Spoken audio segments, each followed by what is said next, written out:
Hi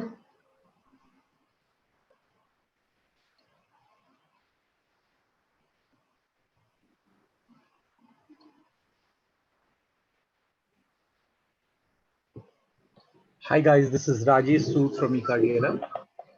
We meet once again.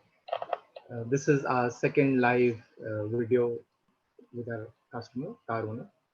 The last one was on the 3rd of June with Sharad, the Hyundai Venue DCT owner. It was, I would say, pretty good in terms of viewers' response. We look forward to your support once again. This time we are reviewing Sharad. He is helping us out by sharing his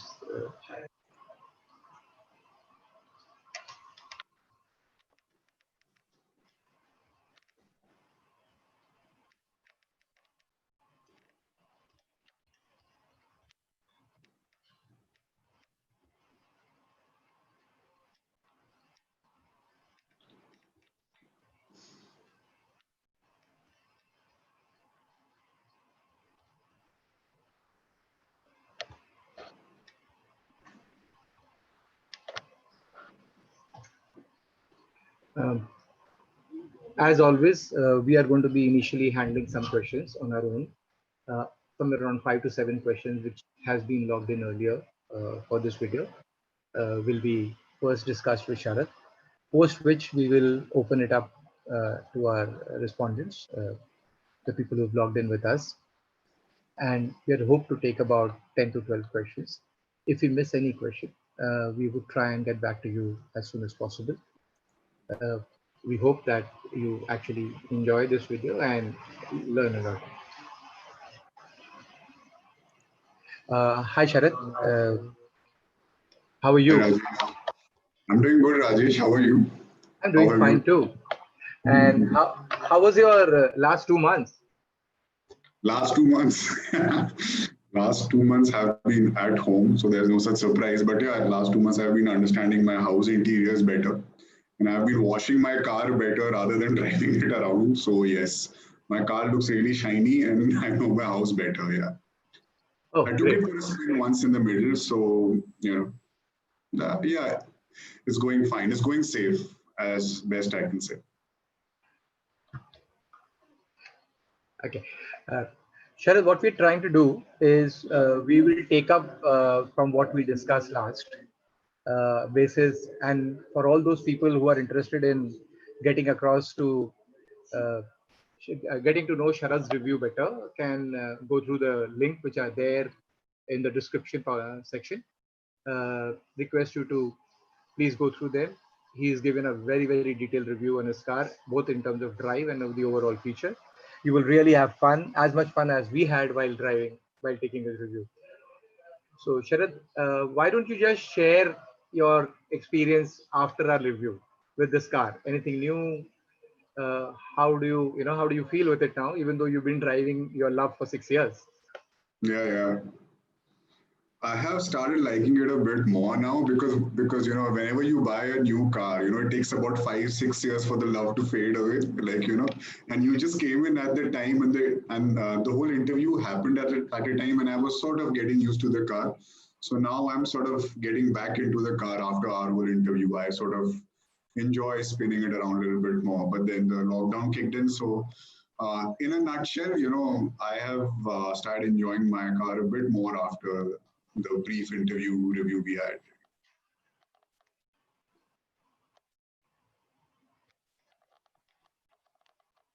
So that's what I think. Yeah, that's the best I have for now for the interview we had done. Yeah.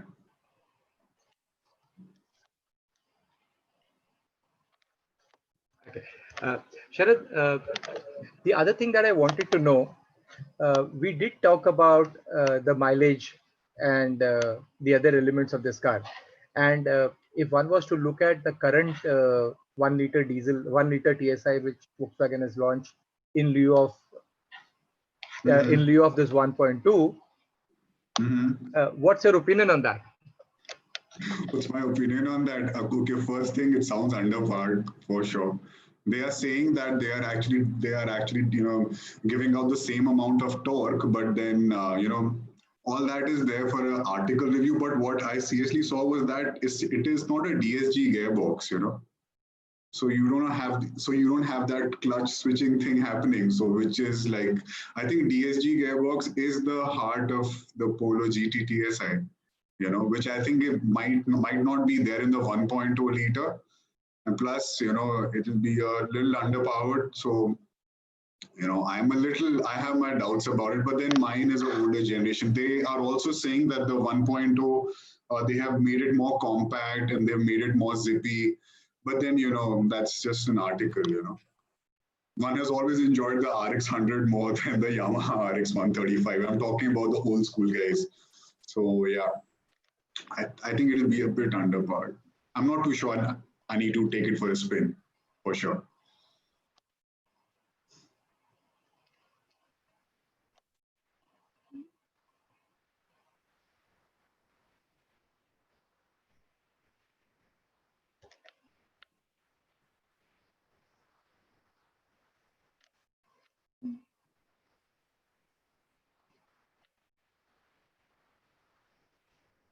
Yeah.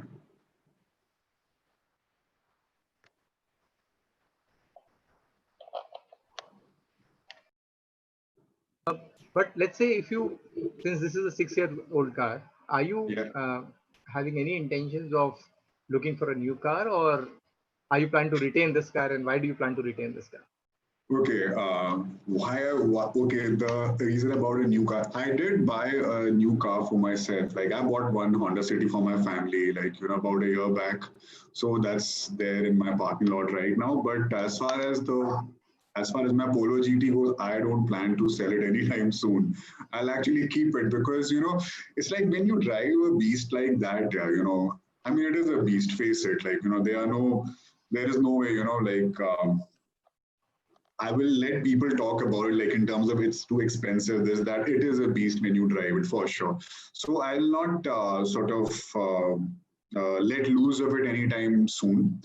Even if I had to, then the kind of cars that I would prefer buying after the Polo GT would be something more in the bracket of a BMW or a Mercedes or an Audi. Why? Because that's what this car gets you used to.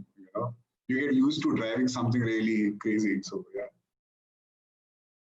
does that answer your question? I just hope so. I did.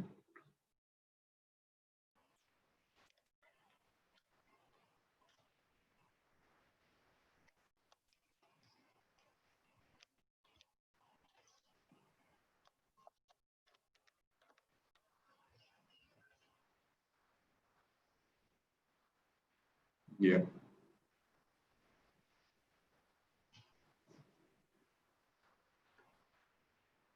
Hey guys, I seem to be having some voice echo on my side. May I request you to hold for a minute? I'll try and correct it because it's kind of creating a problem to coordinate with Sharad on that. Just give me a minute, please.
Hi, sorry for this delay.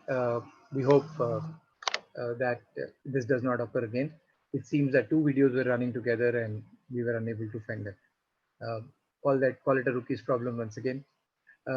Sharad, taking that whole discussion forward in terms of why people buy Polo GT TSi, which is when you compare it to the other hatchbacks of a similar nature, Okay. which is far expensive. So what was it? What Yeah. is the reason why for people to buy that car? Okay, firstly, I think it was, I think it must be, like, I'm not too sure about it, but I'm just saying it, okay? I think it must be like the cheapest hot hatch in the world when it actually came out at the start. So I think, firstly, it's Still coming. pure driving pleasure. You know, it's just a crazy car to drive, and you just go mad driving it, and it's for the sheer driving pleasure. And when you sit in the driver's seat, there is a different feel about the Polo GT. You can't compare it to anyone else out there, the i20, Punto, whatever. Like, you cannot compare it to that. It's just too hot, like, when you actually sit and drive it. So, yeah, that's the reason at least I bought the car, or anyone would buy that car. There is a lot of driving pleasure which is there in that car for sure. Family car, no, it's not really a family car. If you already have a car on your side and you want a second car for yourself, or you are that solo guy who just drives with one friend around, so that's the car for you. But for the entire family gang, I don't think so. But that car is bought for sheer driving pleasure. I think, does that really answer my question? I mean, answer your question? Um, Sharad, the other question is, you are tall. This car Yes. is not so, big on space. Whether you take it on the front row, whether you take it on the Yeah. row two, what's your opinion on Yeah. that? Oh, the tough time. The tough time starts. Polo is not meant for a tall consumer. Okay, it's not meant for a tall guy. You have a tough time. I mean, what I tend to do is I tend to shift my seat all the way to the back so no one can sit behind me. Okay, so if anyone is driving in front of me, I can't sit behind him. I'm 6'2". Okay, so I have my own concerns when I tend to drive a car. So I don't fit in. Okay, it's not meant for tall people. But then, yeah, the sheer driving pleasure is such. And when I actually bought that car, it was more like, how do I put it? It was more for just my own driving pleasure. I used to just go to work and come back. I was not married back then, so that's how that's how the whole thing was. One of my cousins, what he actually told me was, because he's as tall as me and he drives a Bolero. So he actually told me to just take the, yank the seat out and just sort of plant it a bit more at the back, like push the push the seat back or something like that. He could do that with a Bolero. He could do that with his Bolero. I smiled at that and I just kept it to that. I have got suggestions in the past, but I have managed somehow. Yes. Yeah. There's a very interesting question, Sharad. How did you took care of your car during the lockdown period? Oh, I didn't drive it. I didn't drive it. Okay, I actually did tell you. Now I'll tell you the truth. Okay, there is a like, just to get the weekly supplies, like we actually go out of the house once a week, right? So there's a very simple route in front of my house. I actually went there once a week, and every second or third day, I was just moving my car.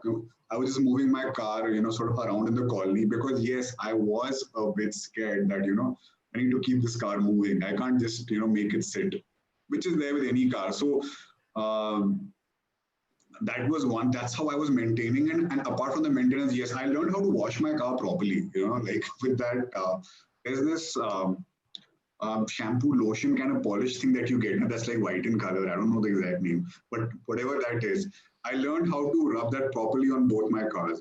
I rubbed it on the Polo, like the guy who comes to actually clean my car every day. Like, he still comes. He was very happy कि भैया कितनी अच्छी गाड़ी साफ की है. He actually gave me that compliment. I was like, yeah, that's how you maintain a GT, dude. But you won't understand. So yeah, I did take care. This is how I took care of it. I cleaned it. I took it on very short micro trips. Yes. There's a nice question from Asif Zafar. He's, Oh, and I think you would love this question because you love driving in the sports mode.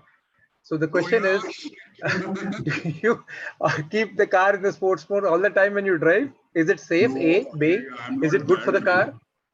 way. Um, See, I mean, these gearboxes are meant for. They have been pushed to the core. I mean, I'm not a race circuit driver that I can really, sort of tear my gearbox apart. I have spoiled my gearbox once, but sports mode, too much driving on the sports mode is like a big fuel guzzler. So it drinks a lot of fuel. Like it really, downs a whole pitcher of, fuel. Like if you go into the sports mode. But yeah, it's a crazy drive. Sometimes I do that. Sometimes I do that. But then I'm an economical guy also, because the GT is hard to sort of service and all.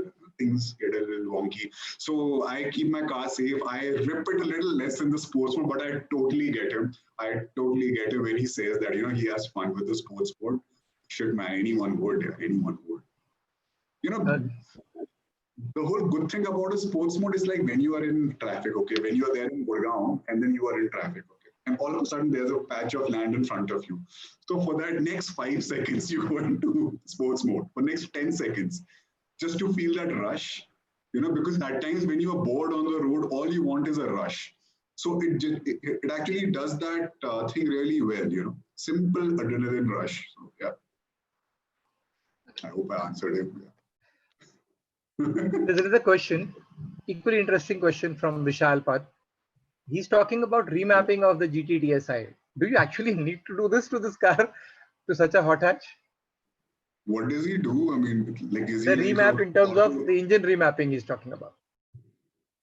I mean, who is going to do it? Like, I'm just actually worried about the guy who's going to fix and actually remap it because it's a pretty well thought piece of machinery. Like, it's like, just to, okay, my engine didn't get messed, okay?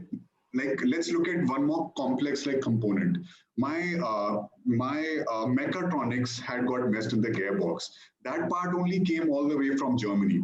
Okay, I had contacted some local guys also, like the guys who actually fix up Mercedes for cheap and like BMWs for cheap. I think they must be one of those guys who must be doing the remapping also.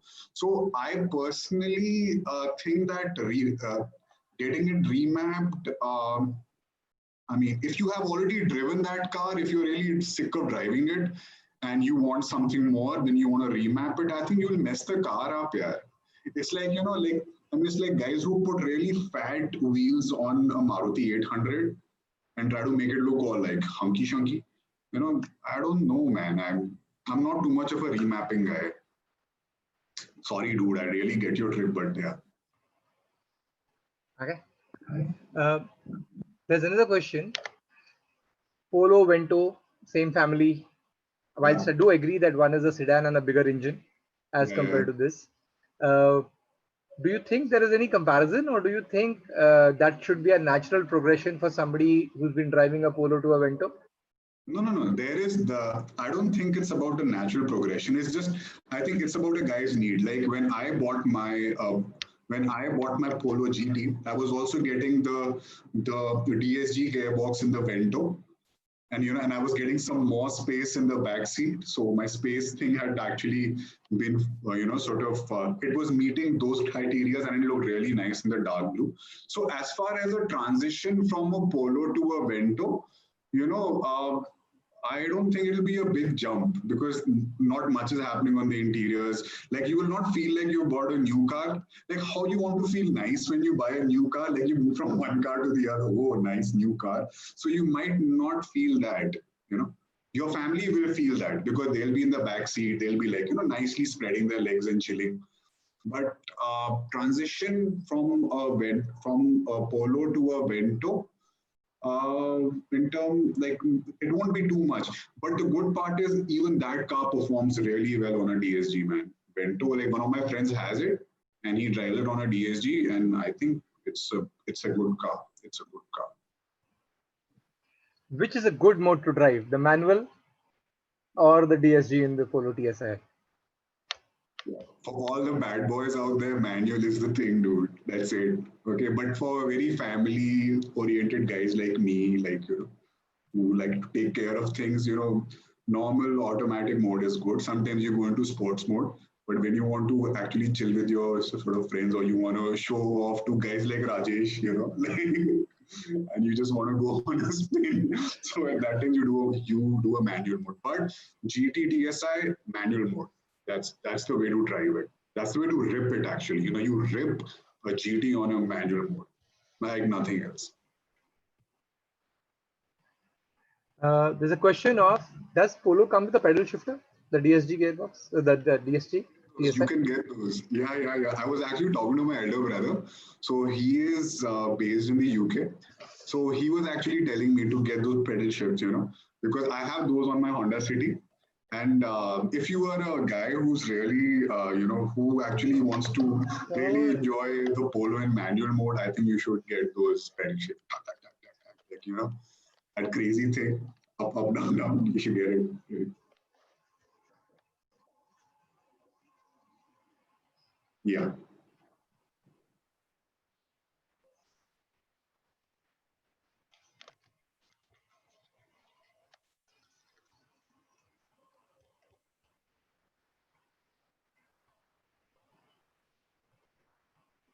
Just a minute, I'm just checking out some questions that we need to Okay. throw at you, Okay, no since they're worries at all. coming at great speed.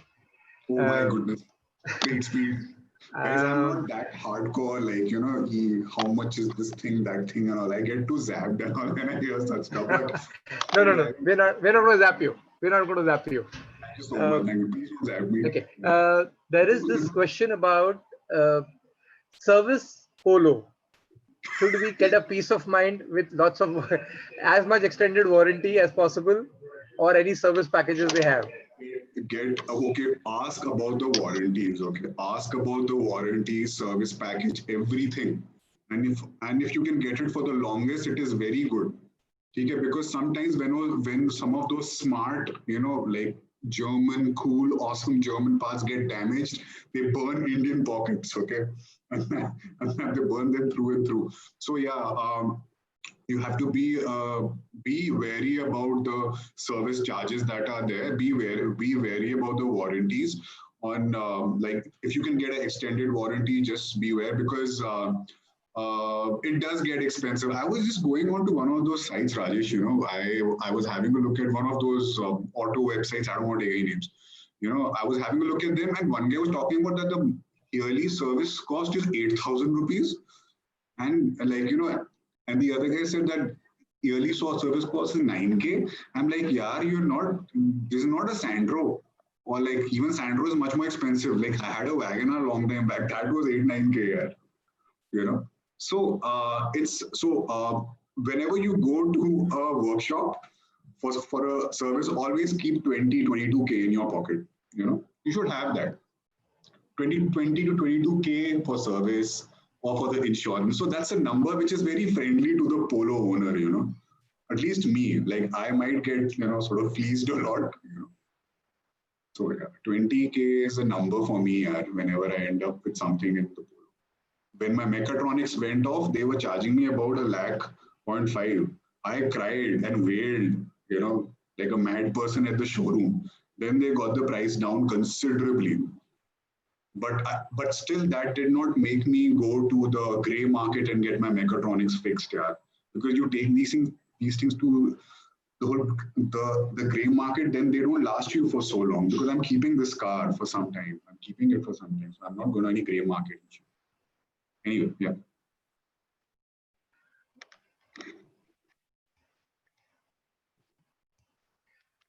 There's another question. Tall person, 6 feet 2. What's your seating position in the row in the driver's seat? I would love if you can demonstrate that. Dude, come on, man. Demonstrate what. Rajesh, stop making fun. Just because you saw me entering it like full Spider-Man inside, it is so comical, yeah. It's so comical. Like, it's like when once I got married, my wife told me, you should get yourself a car that you walk into. So that's when it actually clicked me that for such a long time, I was actually crawling into a car rather than walking into a car. My seating position is all the way to the back. And if it can go, if I can split the back seat into half and take it all the way further, I'll do that also because I tend to recline a little bit, like full chill drive, like that. Like you want to see the position is like this. Yeah, so I really chill back and drive, yeah, like around se phail ke types. So I take it all the way to the back. Okay, there's a question on power to weight ratio from Sankara. He's saying if you look at the 1.1 liter MPI engine of Polo, where he's saying it's 75 bhp with a curb weight of 1030, and if you were to add the other passengers, the power to weight ratio, as per him, is worse than the Alto. What do you feel about it? On the But Polo, that's like putting power to Polo weight down a ratio. lot. Nobody thought like No, that. no, it's not. It's not that bad. It's not that. I haven't driven the Alto, but yeah, come on, like that's not a very real question. No? I mean, if it is really the case, then I swear I will go and drive an Alto. But yeah, that's the thing with every car. No? Like if you load people up, I think he might be right from a whole perspective because I never had too many people in my car, one or two, max three. So I was really able to push things around. But I'm not. I will not know how to answer that question very well. Sorry, dude. Like my power to weight ratio science thing is a little messed. You know. I mean, you can ask me anything else apart from the power and weight ratio thing. थोड़ा मैं उसमें I get lost. Okay. Uh, we talked about service. We talked about the space. Uh, let's talk about the drive experience of this car. What do Oh you yeah. know? I know that we have a very, and for all those who are interested to find out Sharad's love for driving and how maniacally he drives it. I don't drive like a maniac. Your camera made me look like a maniac, guys. Guys, I do not drive like a maniac. I'm very good boy. Okay. Rajis pocket Okay. gaya, come So let me not say that. Okay. But you love your drive, and that was pretty obvious. on. Oh And yes. so for all those guys who are looking at how Sharad drives and how much he loves to drive this Polo GT TSi, should go to the drive review. The link is again there in the description below. Uh, Sharad, now let's talk about uh, let's say uh, at what speed is the best speed for this car, where because the car really sticks to the ground in terms of stability, it's pretty solid. But when is it that you feel that this may be going out of control?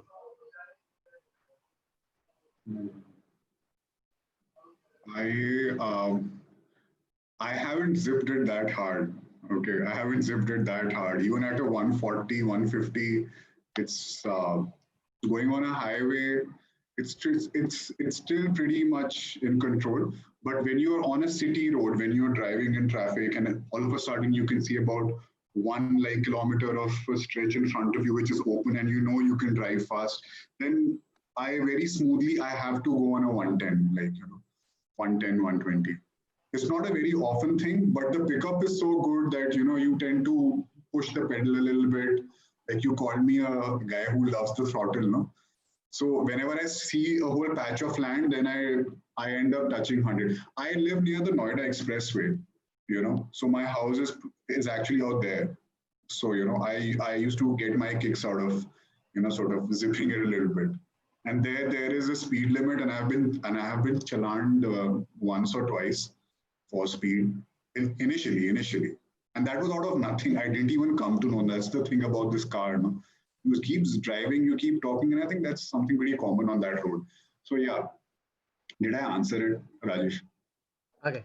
There is, how often do you go for wheel balancing? Nice. Yeah, Does yeah, this car yeah. really have that kind of problem? Yeah, it has.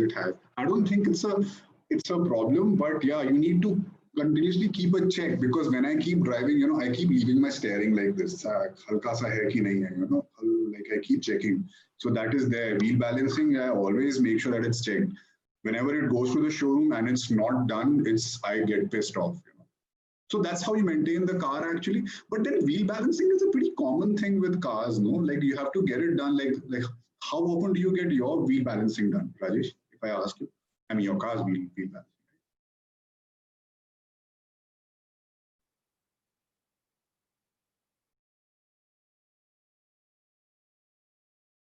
Rajesh, I can't hear you.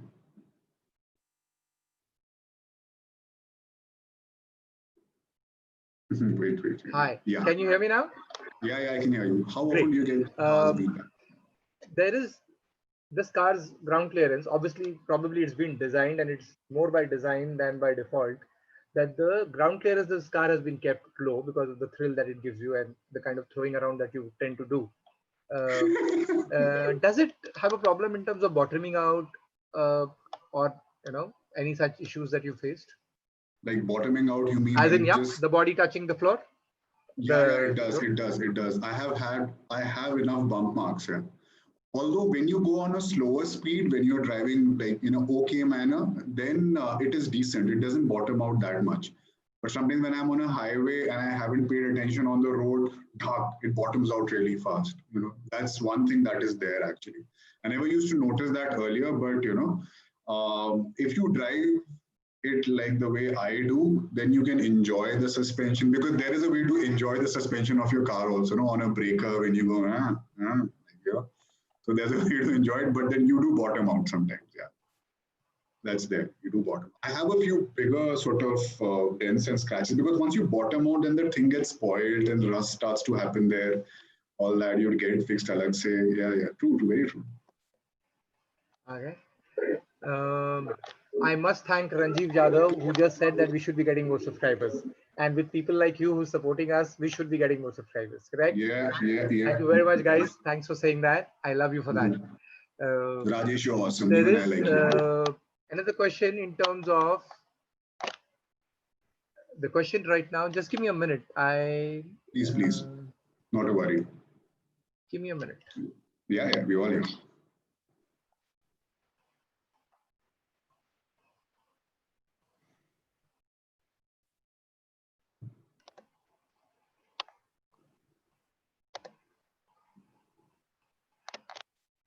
Now the question is, Sharat. Hi. Yeah. There's a question about tires. By the way, how many kilometers have we done? About lakh plus, if I'm not wrong. If I remember correctly. Yeah. Correct. Okay. Now, so how often have you changed your tires? How often have you replaced them? And do you see any difference in tires? And I think this is a question in terms of whether Pirelli tires are better than the one which came with the manufacturer or something to that effect. I mean, the stock tires are generally shitty, except, I mean, in case you go and bargain with the guys who, sell you the car, you have to really go and bargain, only then you get good tires, because I never did all that. So I got stock tires, and my stock tires weren't too great. I must have changed the wheels around, I think 4 times. I must have changed the wheel 4 to 5 times. I think 5 times, yeah, because, but the moment the treads start to give away, I get it changed. So yeah, I have changed them. I don't know if it's a lesser number or a more number or what it makes me sound like, but yeah, I think 5 times, yeah, I've changed them 5 times. Probably I was getting bad tires, so that's where the Pirelli, question actually comes in. So I think, yeah, if I would have spent well on tires, then I would have survived a little longer. So for the long run, this is the lesson that I've learned from this interview, at least, and from that awesome question that the guy sent. Okay. Makes you think. Yeah. Great. DSG, love-hate relationship. Let's talk about it. DSG is I mean, what kind of word I can use here, so that's it. Anyway, DSG is very nice. It is very beautiful. Okay, I think it's an awesome thing. I think that's the soul of that car, I mean, the DSG, it is because that similar gearbox is there in the Audi A3 and all that also. I actually remember, I did not buy this car out of my own choice. It was my elder brother. He had some recent exposure in like European countries where he did drive the GTI, and he also drove the Golf. Yeah. So during that time when he saw some of the cars in India, and then he saw the Polo GT with the specs, so he said, "Okay, dude, this can't get anywhere cheaper, yeah. Like you should buy it right away." I was not gonna buy it, Then he told me that, okay, now that I've forced you to buy it, I've forced you to spend your money on this. just drive it once when you actually sort of, because first time when they actually came to my house for a test drive, okay, and it just felt too new. You don't really come to know anything, you know. But when I got the car from the showroom, this is a damn interesting one. Okay, so I was at the Noida showroom. I got my car there. So the guy who actually came in, the guy who came and gave me the keys, he actually told me, "Ki, just wait. There is a driver of ours who drives the Polo GT a lot. He'll come and actually explain it to you." So he got down in his proper टेट Hindi and he told me कि sir ji बड़ा मजा आने वाला है आपको इस गाड़ी में, like इसको तो मैं 130 140 पे ऐसे ही घुमा देता हूँ इसके मतलब. Then he explained me all the gear shifts वगैरह ये वो, and the confidence and the relaxation he gave me at that time. Then I drove the car out of the showroom. Then when I went all the way to my house and I drove around, 10-12 kilometers, I realized, yeah, I bought something good. Like, I bought something really nice. I love DSG basically. Point done. But DSG gets really expensive to maintain. Yeah, that's one thing bad. Like if it gets spoiled, no, you will hate it to the core. You'll regret every ounce of that decision you actually sort of went with. Yeah, why did I buy the DSG? So because most of the websites actually say that thing, that DSG is, because I remember when my DSG got flopped, that's when I started hearing this thing from website. DSG is not a very wise thing to buy, this thing to buy, that thing to buy. So I was like, "Arey yaar, main to, I did a mistake, like galti kar di." But then my elder brother told me, "Dude, for the pleasure you had for the past 4 years, you just spent around 40-45K to get the gearbox fixed. Big deal, man. Enjoy it." So everyone has his own stance here. Don't go by these reviews. I mean, you can go for these, yeah, for sure. Okay. By the way, I must thank Off-Road Junkies for really praising us. We don't Thanks, intend man. to become the Team BHP. So Vishal No, Bhatt no, doesn't Team have to, BHP. we are a basic, raw, Yeah, everyday fun-loving people's people. channel. Yeah. But yes, I must admit at the same time that there's nothing beating Team BHP. I think both of us would agree on that. Yeah. Absolutely. Yeah, Team So BHP for is the car shit. geeks and car enthusiasts, that's possibly the best place to Yeah. go Like I as do compared to not all go the to other Team channels which are BHP a there. lot, but when I really want to get my shit straight, Team So BHP. Yeah. thank you both, Off-Road Junkies and Vishal Bhatt. I would, by the way, you should be happy to note that we have Mr. Fam RL from Belgium watching us. Hello, Thank you, fam. sir. Thank you for How coming are you? online. Now there's Off-Road Junkies. Sorry, there's a question on Polo GT TSi. Mr. Talhas Shamim has bought it in 2020. So he's asking Well, for the kind of care that he one just needs to bought it. take with the DSG gearbox. Yeah, whenever you are at a traffic light, okay, don't keep your brakes on, just shift to neutral here. Please do that.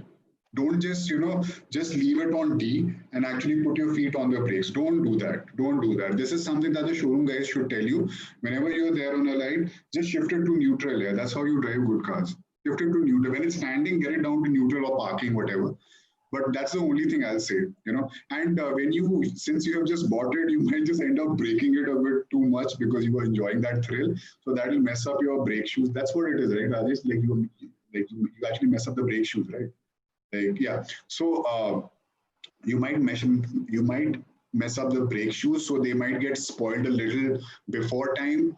And you might just tell the showroom guy, ki, yaar, ye kaise ho gaya? Like, it doesn't happen like that. But then I think it is, it'll happen. It happened to me. So shift to neutral or parking when you're standing and be easy on your brakes. If you love ripping your car, then it's okay. It's fine. It's like no big deal to get a brake shoe change. Yeah. I'm sounding like a very rich type sort. Like, no, nah. Yeah. Bhavni Treki, thank you so much. He is congratulating you and complimenting you for making this such a beautiful session. Thanks a lot, Thanks, Bhavni, for man. that. Thank you so much, buddy. Thanks. We will probably take another 3-4 questions because we've already been into the session for about 45 minutes. Oh, Now I'm going shit. to, since I know that you're a designer, you love to design cars and you love to design other products. Yeah, Let's talk about right. Polo and design, what you like and what you don't like. The good thing about that Polo, when you what the good part is, like, when a design team really works hard, they define just a few lines for the cars, just a few lines. And some of those lines are so well placed and so well designed. Like I'm talking about the shoulder line that goes all the way the lights are. Sometimes they are so iconically placed that you can't just shift them, you know. One more example of iconic lines is the Fiat 500, right? The way you have the lights, you can just make one circle each and one distinct curve. So uh, I think the design of the Polo GT is a classic. Okay, but at times it needs a quick refresh because I'm an Indian consumer. Okay, it's not an Indian car; it's a German car. My design sensibilities are different. I'm an Indian born designer. Okay, so I want refreshes. The moment we have an Indian design language, I think Mahindra is working towards it. They'll one day get it really well. I'm so sure. But the language of the Polo GT is quite iconic. It needs a refresh.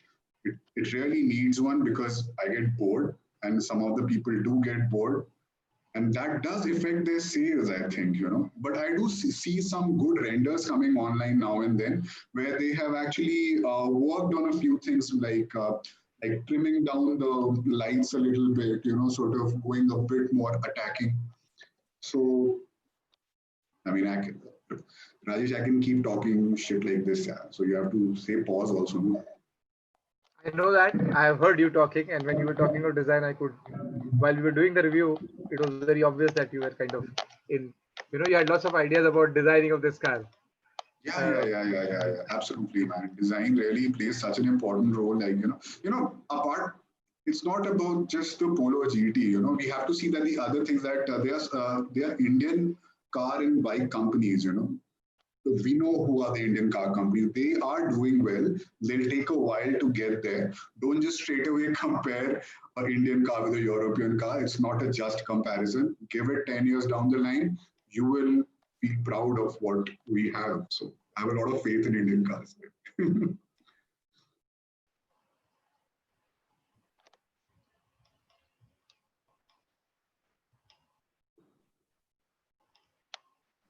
Yeah. Okay, there's another question on, does different variants of Polo have different suspension setup? For example, the TDI and the regular naturally aspirated engine petrol Polo versus the GT and the GT TSIs. Are you aware of anything like that? Any difference like that? I am quite clueless about this. Okay, very clear. But then I have fellow Polo and Vento owners like my friends, and we have discussed the bottoming out problem. And we have discussed it at the same pace. It's like, yeah, you also understand my issue. So when you start understanding the other person's issue so well, I don't think there is a big change in the suspension. I might be wrong, but I have my friends, guys who have polos and this. One of my staff has a Vento, so we do discuss it. I think it is the same. How can they really tweak it? Like, I'm wondering from a build standpoint. Anyway, I'm not too clear on this actually, Rajesh.